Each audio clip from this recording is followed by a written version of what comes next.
So today I'm going to continue the conversation about divine feminine and divine masculine energy. And someone made a really good point in a comment in my last video about, when I explain the mirror quality of the feminine energy, I am not saying that women don't have to be accountable. In fact, if you look at my entire channel, I think I've described in great detail how to be accountable, whether you're a man or a woman. But I found it interesting that there are biblical teachings saying that women, one of their main reasons for existing is to help men complete their karmic correction.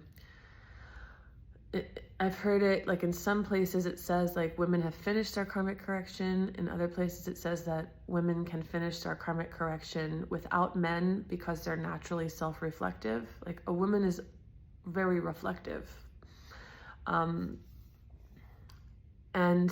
men who are in their masculine energy are more outwardly focused, are more concerned with building, are more concerned with moving forward. And so like they naturally usually don't have it doesn't occur to them to self-reflect. And so the feminine energy, one of the reasons for its existence in the external world as a woman or as a partner, is to help the male see his blind spots. And that's absolutely beautiful. What a beautiful technology of the universe. And that technology is misunderstood. And so I want to bring awareness and consciousness to it. So number one, I'm never for a moment saying women shouldn't be responsible for their shadow. My direct experience is that that's my whole life. That's what I teach others. But I found it interesting that it said that in Kabbalistic teachings. So I've just been kind of like contemplating it. And I have already extracted some truth from it, which I'm going to share with you.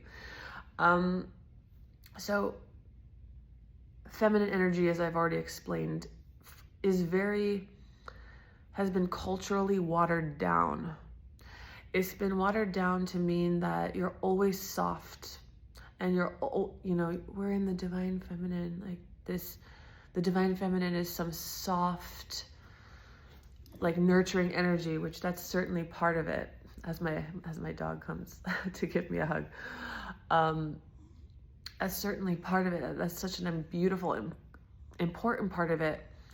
But women, especially, both women and men who subscribe to this definition of femininity, create chaos and war in the world. Why? Because if a woman herself expects herself to only be soft and demure and to fit into a projection of what we think Mother Mary or some divine mother figure was, then we are squashing this whole other part of ourselves, which is ferocity, which is the whole scale of our human emotions. And you can tell that a woman is in her unconscious feminine energy, that she's performing femininity when she talks like this. Like, so much can be revealed in the voice, by the way, if you want to understand psychology. A person that talks like this, there's some people that have genuinely soft voices, but you can feel the energy that sometimes it's a trauma, sometimes it's like a stunted psychological growth, sometimes it's that they've defined an image of what they want to appear as, so they appear feminine and soft, but that's not reality, because femininity is much more than being soft and compassionate all the time. It's a truth teller. It's something that sees the truth so easily, right? So it's our job as women to communicate that consciously.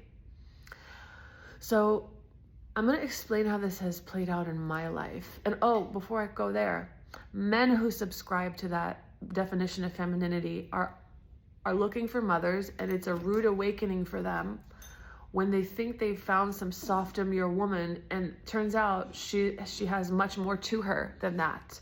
Turns out she has an opinion. Turns out she gets angry, right? If she lets herself get angry.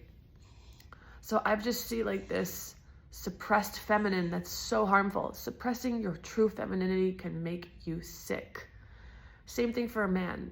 Suppressing your emotional body, of course, over time makes you sick, but most men are better at utilizing their mental energy, so their sicknesses get, they come later in life sometimes, because it's only after like decades of suppression, but because they were using their mind and focusing on building a business or building something. But a woman naturally sits more in her emotional energy, and emotional energy that's stuck crashes into the etheric body, and the etheric body messes up the physical body. So that's why a lot more women are presenting with autoimmune conditions. This is just how it is.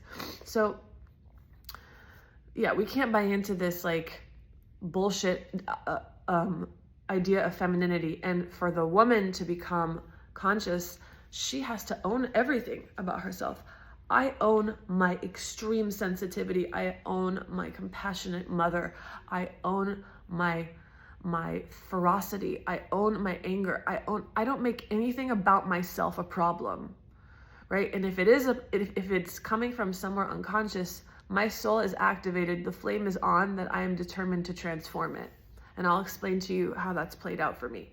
So in order to have a divine masculine partner in the first place, obviously you need to come into your divine feminine, which is mostly about self-acceptance.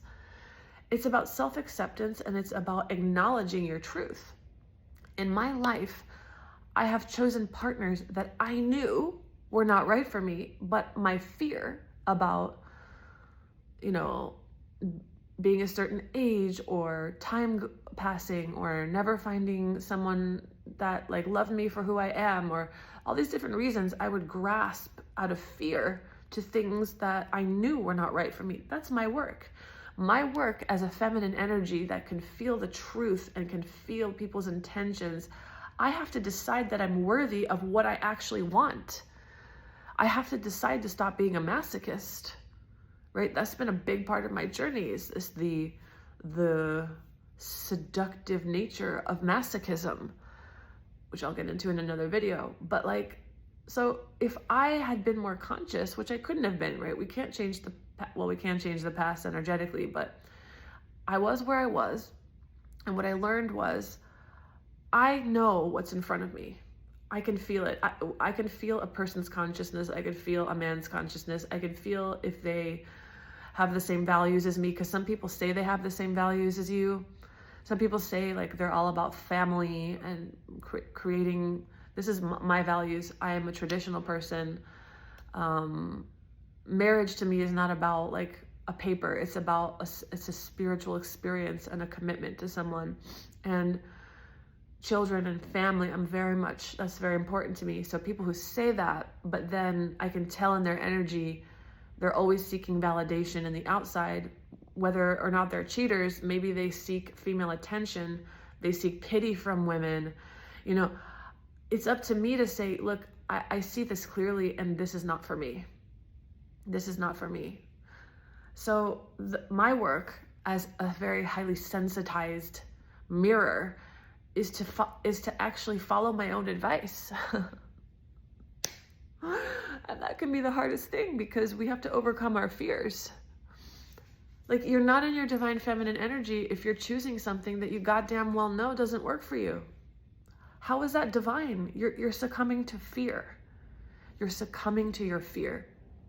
Another thing that I've learned, because every relationship that comes to you is here to draw out your karma, to help you heal, to help you learn how to be more like the light.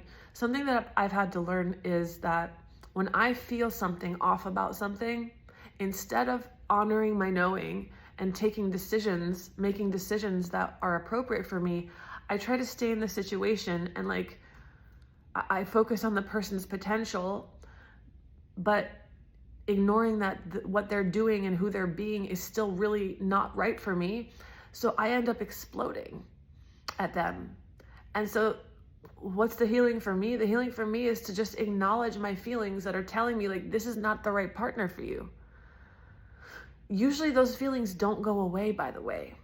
No matter how much you appreciate someone, whoever's in front of you, it's important to practice being more like the light, because nothing is sent to you. There's no waste in this universe.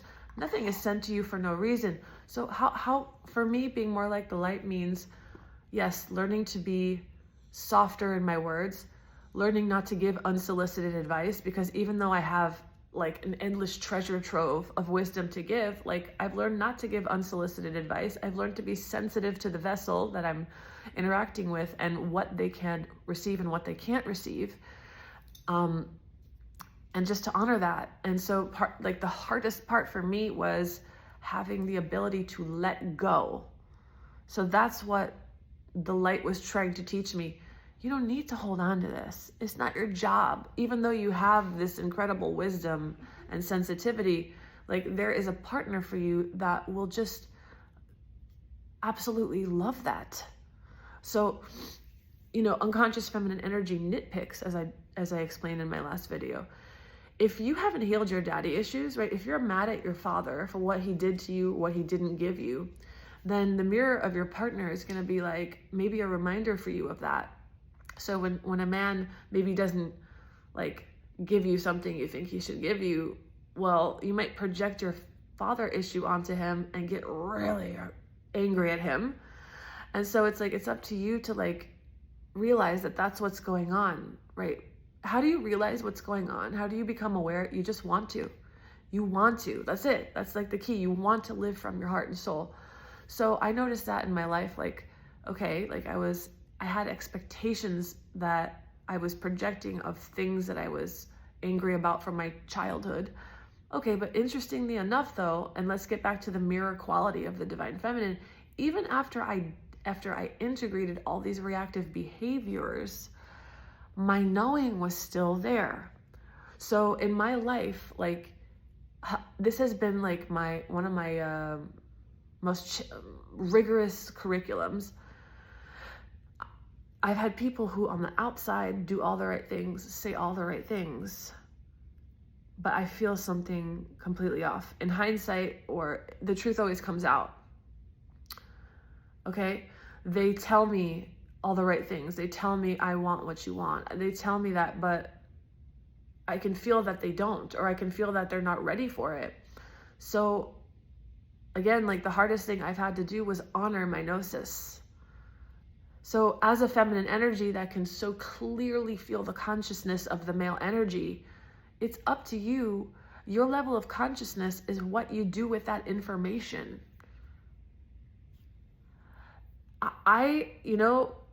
Contemplating that Kabbalistic teaching that women have completed their karma, they're here to reflect back to men. There is obviously truth in that. I was just talking to my mom last night, and she knows nothing about any of this. And I like to talk to people that don't study spirituality to see what their innate knowledge and perspective is. And my mom's a mystic in her own right. She's an artist and a painter and a gardener, and she's more like a nature, connected to nature. But she said, of course, absolutely. Absolutely. Like, it's our direct experience that, like, one of the purposes for our creation, this is like an innate feeling that we have, because that's what happens, right? That's what happens. It's like we were here in part to be like our partner's like oracular, like psychic advisor. So first of all, you can't just give unsolicited advice, because if you start mothering someone, then they become your child, and like there's deeper issues there. If you pick a person that you have to mother, you're not being real with yourself. You don't think you deserve a partner that loves you for who you are, that you think that you have to derive your value from being a mother. That's something that I've had to overcome too. I couldn't cope with the fact that I chose a couple people that weren't right for me. So then to cope with that, I tried to find my worth. I hadn't solved the issue of the low self-worth. So I tried to find my worth in a role. Okay, that's another level of healing. Even though we have so much to offer and reflect back to a man or our partner, we can't just, like one of the ways that of the technology of male-female works is that we have to trust the male, trust his choices, right? When a man says, trust me, I know what I'm doing, it's like you have to trust that. that's how you be a giver to him. That's how you say, okay, like, yeah, I trust you where you're going. We're not here to solve men's problems. We're not here to solve their life or to be the solution. We're here to help him. We're here to help him. And that must be done in as loving a way as possible. But again, love can be direct. So you trust a man, and a man that's wise will ask.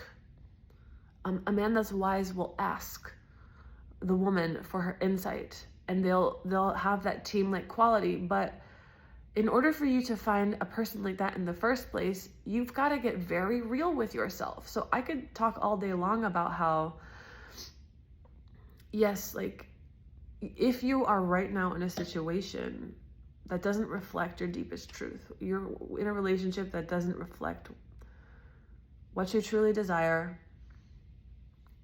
maybe you're in a relationship with a person who doesn't receive your truth. First of all, you have to know that, yes, you are a mirror. And so women don't understand this, and neither do men. If a man is out of integrity in any way, whether he's not truly committed, whether he's lying to you about what his values are, a lot of men use women as placeholders, as entertainment before they find something else. But they say all the right things. And so it's up to you to trust your intuition about that and to break free from it. When men are not necessarily cheating, but they're thinking about cheating, but they are having fantasies about someone around them, but they are, in their minds, they've already left the relationship. I'm just letting you know that the woman in your life is going to feel that. So you have a choice to stop doing those things and redirect your energy into your relationship. And let me tell you something. When a man directs his energy and invests it into the person he's in, what that means for him is that he has to agree to discomfort. Because when a woman shares the truth with you, it's not always going to be comfortable. When anyone shares the truth with you. Look, I went to school for years to learn how to do intense shadow work, where all my teachers did was call me out all day long. And thank God that was an essential part of my healing. And when you're in a relationship that is a container where there is this technology that has been activated, where you have agreed, whether you realize it or not, to receive that wisdom. The way that we share the wisdom is dependent on how conscious we are, not to explode, not to nitpick, to trust and appreciate and allow, but while also honoring what we know. And the male has to realize that, like, I've heard this so many times, people complaining about, oh, she's always accusing me of something. She's always accusing me of something, but I'm not doing it. But are you doing it in your mind? Are you fantasizing about it? Do you have one foot out the door? Anything, like going on a business trip and like flirting with the cocktail waitress. Like, don't be surprised if the next day, like, the woman in your life shuts down to you, or her field closes. Even though you didn't kiss the woman, even though you didn't, her field closes. Now, am I saying that women don't cheat? No, that's not what I'm saying. You know what? For the most part, it goes to like, women don't feel, a lot of them, worthy of what they really want. And so they choose things that they know don't feel good. And so if they don't heal that, they can do all sorts of unconscious things. One thing that everybody has to learn in life, it's actually one of the names of God in Hebrew, which I think is so amazing. It's so interesting. It's to finish what you start. So if you're in a marriage or in a relationship that you know isn't right for you, you have to finish it. You have to finish it. You know, like before you go find someone else or before you date someone else. A lot of people meet their soulmates while they are married to another person, because the person they married, they didn't know themselves when they married that person. Like, they didn't really know themselves, right? So they meet someone, but like a conscious person would end the relationship before going to the other relationship. So there's all kinds of ways that human beings are unconscious. But the fact remains that a feminine energy is a mirror. period. You know what? Don't take my word for it. Look at your direct experience, and it is reflecting integrity back to you. So I'm not going to say that, you know, like when women do things, it's because the men lacked integrity first. Although a lot of times that is what is happening, believe it or not. A lot of people aren't going to like that. I am not for a moment excusing women from learning how to be conscious. Pay attention to every video that I've made and you realize that that's not what I'm saying. However, again, there is just this fact of life. If men appreciated the mirror-like quality as feedback of what they need to shift, they would create unbelievable miracles in their life. When a man appreciates the woman for who she is, in her oracular abilities, in her wisdom, in her ferocity, in her divinity, in her what she has to offer the relationship so that it can reach its highest potential, a man that appreciates that, let me tell you something, a woman will do anything for you. You don't have to find a nurturing person or someone who worships you. You have to become someone with integrity, and a woman is so appreciative of that. So appreciative of that you won't have to ask her for anything. She'll do anything for you. Trust me. She'll do anything for you. Someone who's truly a receptive female is going to reflect, like when you show up with integrity, she'll just go over the moon for you. She will appreciate you so much. And her appreciation shouldn't be contingent only upon what you do. We should appreciate to the best of our ability. But there is this reality that the moon reflects the light of the sun. That's just like a law of nature. So contemplate what that law of nature means in your life. Okay? It's not excusing anyone from anything, but it's also understanding nature. It's also understanding nature and how nature is trying to reflect something back to you to help you reach a level of your soul that's made more possible with the help of the feminine energy. So even when a woman is like expressing something to you in an angry way, because a lot of women come to that because like they don't let themselves acknowledge their truth at an earlier stage. And as a collective, we don't even let ourselves be angry. And now we think that anger is negative. Try to extract from that any truth. Like even if she didn't deliver it in the most conscious way, that's her responsibility to learn how to deliver it in a more conscious way, which is when she's processed her feelings of betrayal and all of that. Feelings, that's very difficult for women. Because when you are so sensitive to energy and to emotional energy, it can literally feel like all of a sudden, like there's a bomb ticking in you. And like, okay, to have like the discipline to go for a walk, to process this energy, and then try to come back when you're feeling centered, it's a challenge, I think, for everyone, but especially for women, because we don't have as much of a censor between our feelings and our mind. There's not a censor. So imagine like living in this world, feeling everything at such intense amplitudes. Like when I feel that someone's lying to me, I felt like this immediate rage like course through my veins. And so if I give the opportunity to the person to tell me the truth and they don't,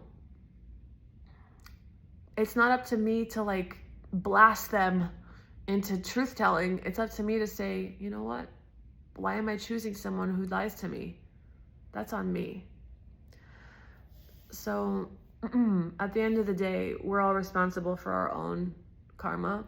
However, again, men, if you're in a relationship and you're wondering why you're feeling somebody close down to you or anyone in their male energy, it's because, consider this, you might be out of integrity. You might be out of integrity in your thoughts, in your values, in your intentions. You know, like men that like get so carried away with their work and they neglect, right? They don't water the garden of their relationship with romance, with, you know, like there's all these biblical teachings too about how a man's prosperity, like if you adorn the woman, like if you cherish her as your most important thing in life, trust me, a woman who's cherished will literally do anything for you. It's the problem is that men in this world that are unconscious are expecting women. They want to take from women. They want to take their nourishing energy. They want to take the healing. They want to take everything that their mommy didn't give them. So you have to realize women aren't here to give you anything. You're here to give to them, and they will reflect back to you tenfold. They will reflect back to you tenfold. If you cherish them, if you water them, if you listen to them, if you respect what they feel, respect their point of view, even if you don't necessarily take their advice, just the fact that you listen and actually respect and appreciate them, again, like you'll see for yourself. The woman, that person, or the person in their feminine energy will like move mountains for you, because that's what feminine energy does. The emotional body, the feeling is what creates reality. So if you don't honor her, if you don't, like, even to the fact of like, if you're going to buy your partner a gift, buy her a gift that will make her happy. Like, put some feeling into it. You know how much that means to someone?